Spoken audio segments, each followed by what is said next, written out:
Hi, I'm Luke Turner, owner of Hopewell Tire and Automotive here in Athens, Georgia. Being in the service industry, we have a responsibility to protect our customers and our employees. So I'm going to share with you what we are doing to protect our customers and employees. First, we have a convenient night drop box so you can leave your keys before we open or after we close. It's to the right of our front door, and there's envelopes there for you as well. We clean our waiting area and service desk with disinfectant several times throughout the day. We will disinfect your keys in the interior of your vehicle before we even pull it into the shop. We use steering wheel protectors, and our employees wear latex gloves and wash their hands constantly.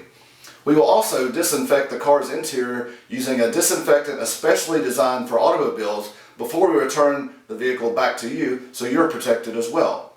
We can take a credit card over the phone, and we can pick up your vehicle and return it to your home or office. That way you don't even have to leave the house.